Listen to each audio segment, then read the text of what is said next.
ఆడాలి, బాగా పనిచేసే వాళ్ళని ప్రోత్సహించాలనేటువంటి విషయాన్ని 16వ ఆర్థిక సంఘానికి నొక్కి చెప్పాం. 13 నుంచి 14కు తగ్గింది, 14 నుంచి 15కు తగ్గింది, 15 నుంచి 16కు తగ్గద్దు దయచేసి అని చాలా గట్టిగా ఈ విషయం మీద బీఆర్ఎస్ పార్టీ తరఫున మేము నొక్కి చెప్పడం జరిగింది. అదేవిధంగా పన్నులు వసూలు చేయడం, వీళ్ళు కొన్ని మార్క్స్ పెట్టుకుంటారు. ఈ డెవల్యూషన్ రాష్ట్రాలకు గీయడానికి కొన్ని పారామీటర్స్ పెట్టుకున్నారు. పర్ క్యాపిటా ఇన్కమ్కి ఎంత పెట్టుకున్నారంటే 45% మార్కులు పర్ క్యాపిటా ఇన్కమ్కి పెట్టుకున్నారు. అంటే ఏ రాష్ట్రం అయితే హైయెస్ట్ పర్ క్యాపిటా ఇన్కమ్ ఉంటుందో వాళ్ళకు 0, లోయెస్ట్ పర్ క్యాపిటా ఇన్కమ్ ఉన్న వాళ్ళకు 45 పడతాయి. ఇది అన్యాయము. మరి మాది హైయెస్ట్ పర్ క్యాపిటా ఇన్కమ్ ఉంది తెలంగాణ, ఆ 45%ను 30%కు తగ్గించండి అని ఒకటి చెప్పాం. 2, పన్నుల వసూలు చేయడంలో లీకేజీని అరెస్ట్ చేసి ఎక్కడ కూడా రాష్ట్రానికి వచ్చే పన్నుల్లో అవినీతి లేకుండా, లీకేజీ లేకుండా ప్రతి పైసాను రాష్ట్ర ప్రభుత్వ ఖజానాకు వచ్చేటట్టు చేస్తే దానికి 2.5% వెయిటేజ్ మాత్రమే ఉన్నది. మేము బాగా పనిచేస్తున్నాం. కొన్ని రాష్ట్రాలు అసలు పన్నులే సరిగా వసూలు చేయి, అవినీతి, అక్రమాలు, లీకేజ్ ఉంది. మరి వాళ్ళకేమో ఇన్సెంటివైజ్ అవుతుంది. మేము ప్రతి పైసా ఖజానాకు తెస్తే మాకు నష్టమవుతుంది. పన్నులు బాగా వసూలు చేసే రాష్ట్రాలకు ఇచ్చే వెయిటేజ్ను 2.5 నుంచి 10% పెంచండి. తద్వారా రాష్ట్రాల మధ్య పోటీ పెరుగుతుంది, రాష్ట్రాల ఆదాయం పెరుగుతుంది అనేటువంటి విషయాన్ని ఆర్థిక సంఘం దృష్టికి తేవడం జరిగింది. అదేవిధంగా స్థానిక సంస్థలకు కూడా గ్రాంట్ పెంచండి. కనీసం స్థానిక సంస్థలు, అది rural local bodies, urban local బాడీస్కు 50% పెంచాలని చెప్పి కూడా మేము వారిని కోరాం. ముఖ్యంగా అర్బన్ పాపులేషన్ ఎక్కడైతే పెరుగుతుందో,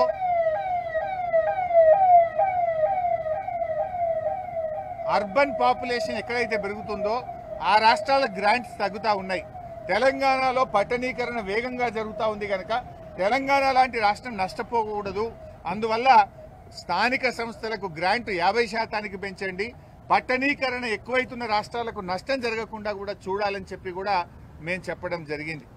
అదేవిధంగా కరోనా సమయంలో కేంద్ర ప్రభుత్వం మరి క్యాపిటల్ ఎక్స్పెండిచర్ ఎక్కువ చేయాలని, ఎకానమీ పెరగాలని, ఉద్యోగాల కల్పన జరగాలని అధిక అప్పులను రాష్ట్రాలకు ఇచ్చి ఖర్చు పెట్టించారు. అది రాష్ట్రాలకు భారంగా మారింది. ఆ అప్పులను కేంద్రమే తీసుకునే విధంగా రికమెండేషన్ ఇవ్వాలని చెప్పి కూడా మేము కోరడం జరిగింది. అదేవిధంగా తెలంగాణ మరి ఒక ప్రత్యేకమైన పరిస్థితి. కృష్ణా, గోదావరి నదులు 70 మీటర్ల నుంచి 150 మీటర్ల ఎత్తులో ప్రవహిస్తుంది.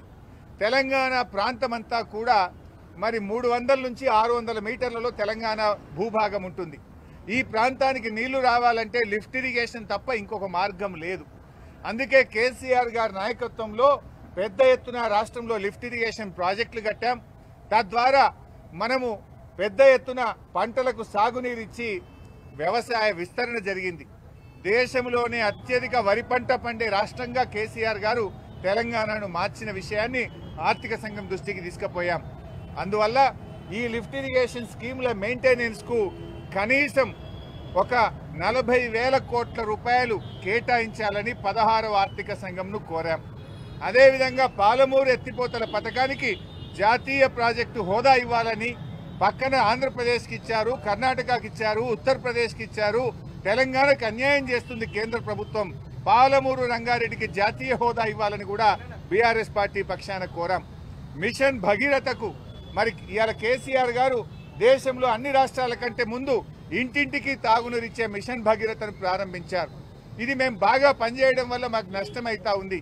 కేంద్ర ప్రభుత్వం హర్ ఘర్ జల్ కార్యక్రమం చేపడితే మీరు ముందే చేసుకున్నారు అని ₹1 ఇస్తలేరు. వీళ్ళు ముందే చేసుకున్నారు, వీళ్ళ గ్రాంట్ ఇవ్వండి అని నీతి ఆయోగ్ మరి 19,205 కోట్లు ఇవ్వమని కేంద్రానికి రికమెండ్ చేసినా ₹1 ఇయ్యలేదు. 15వ ఆర్థిక సంఘం వీళ్ళు ముందే చేసుకున్నారు, కనీసం మెయింటెనెన్స్ కన్నా 2,350 కోట్లు ఇవ్వండి అని చెప్తే ₹1 ఇవ్వలేదు. అంటే ఇలా మేము ముందు చేసుకున్నందుకు, మంచిగా పనిచేసినందుకు, మిషన్ భగీరథ ద్వారా ఇంటింటికి నీళ్లు ఇచ్చినందుకు కేంద్ర ప్రభుత్వం హర్ ఘర్ జల్లో పైసా ఇయ్యదు.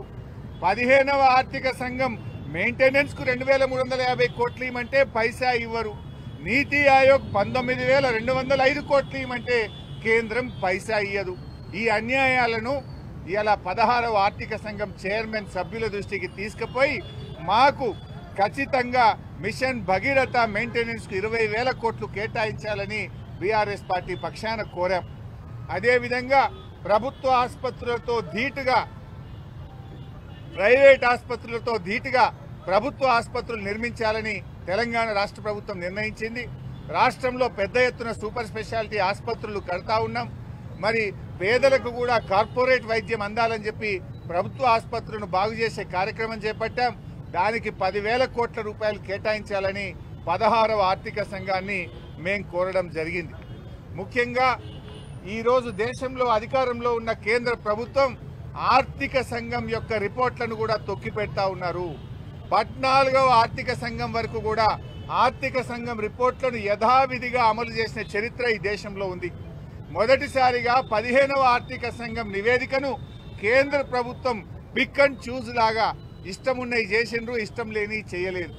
తెలంగాణ రాష్ట్రానికి స్పెషల్ గ్రాంట్ కింద మరి 723 కోట్లు, సెక్టర్ స్పెసిఫిక్ కింద 2,350 కోట్లు, స్టేట్ స్పెసిఫిక్ కింద 3,024 కోట్లు, 6,097 కోట్లు ఇవ్వాలని 15వ ఆర్థిక సంఘం చెప్పినా తెలంగాణకు ఒక్క పైసా ఇవ్వకుండా ఇలా కేంద్ర ప్రభుత్వం అన్యాయం చేసింది. ఆర్థిక సంఘం యొక్క నివేదికను అమలు చేయకపోవడం అంటే ఇది రాజ్యాంగ ఉల్లంఘన, ఇది కాన్స్టిట్యూషనల్ బ్రీచ్ అనే విషయాన్ని కూడా 16వ ఆర్థిక సంఘం దృష్టికి తీసుకుపోయాం. తెలంగాణ పట్ల ఈరోజు కేంద్ర ప్రభుత్వం మరి ప్రదర్శిస్తున్న కక్షపూరిత వైఖరిని, తెలంగాణకు చేస్తున్న అన్యాయాన్ని 16వ ఆర్థిక సంఘం దృష్టికి తీసుకుపోయే ప్రయత్నం కూడా చేశాం. అదేవిధంగా వరద విపత్తుల సహాయ నిధిని ఇప్పుడు 75-25గా ఉంది. కేంద్రం 75, రాష్ట్రం 25గా ఉంది. దాన్ని గతంలో ఉన్న విధంగా 90-10కు మార్చాలని చెప్పి కూడా బీఆర్ఎస్ పార్టీ తరఫున ఆర్థిక సంఘంను మేము కోరడం జరిగింది. ఇలా చాలా విషయాల మీద కూడా రాష్ట్ర ప్రయోజనాన్ని కాపాడే విధంగా, తెలంగాణ ప్రజల హక్కులు కాపాడే విధంగా, అభివృద్ధి చెందుతున్న తెలంగాణ మరింత అభివృద్ధి పథంలో నడిపించే విధంగా ఆర్థిక సంఘం యొక్క రిపోర్ట్ ఉండాలని, బాగా పనిచేసే రాష్ట్రాలకు అన్యాయం చేయొద్దని, గొంతు నొక్కొద్దని బీఆర్ఎస్ పార్టీ పక్షాన వారికి చెప్పడం జరిగింది. వ్రాతపూర్వకంగా కూడా మా మెమోరాండం కూడా ఇచ్చాం. ఆ మెమోరాండం కాపీని కూడా మీ అందరితో షేర్ చేస్తాం. హరీష్ రావు గారు, మీరు మొన్న ట్వీట్ చేశారు, ఫైనాన్షియల్ కమిటీస్ ఇంకా వేయట్లేదని నేను చెప్పారు. అరికెపూడి గాంధీని పబ్లిక్ అకౌంట్స్ కమిటీ చైర్మన్ చేస్తూ బులెటిన్ ఇష్యూ చేశారు. దీనికి సంబంధించి అంటే ఇది ఒక పెద్ద జోక్. ప్రతిపక్షానికి పిఏసీ ఇవ్వడం అనేది, ప్రతిపక్షానికి పబ్లిక్ అకౌంట్స్ కమిటీ ఇవ్వడం అనేది ఆనవాయితీ. అరికపూడి గాంధీ గారిని కాంగ్రెస్ పార్టీలో చేర్చుకున్నారు కదా, మీరే కండువా కప్పింది కదా. అంటే కాంగ్రెస్ పార్టీని పిఏసీ చైర్మన్గా చేయడం అంటే ఈ రాష్ట్రంలో ప్రజాస్వామ్యాన్ని ఖూనీ చేస్తున్నారు. ఇలా రాహుల్ గాంధీ గారు చేతిలో రాజ్యాంగాన్ని పట్టుకొని నీతి వ్యాఖ్యలు చెప్తున్నావు కదా, నీ నీతి వ్యాఖ్యలన్నీ డొల్ల.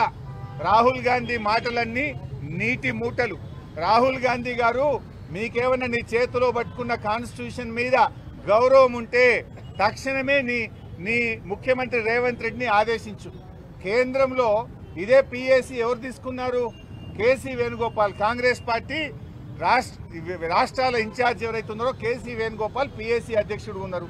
మీరు ఎవరికి ఇచ్చిండ్రు?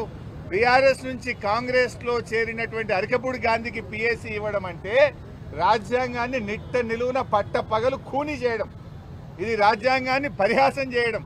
ఇవాళ రాహుల్ గాంధీ గారికి కాన్స్టిట్యూషన్ గురించి మాట్లాడే నైతిక హక్కే లేదు.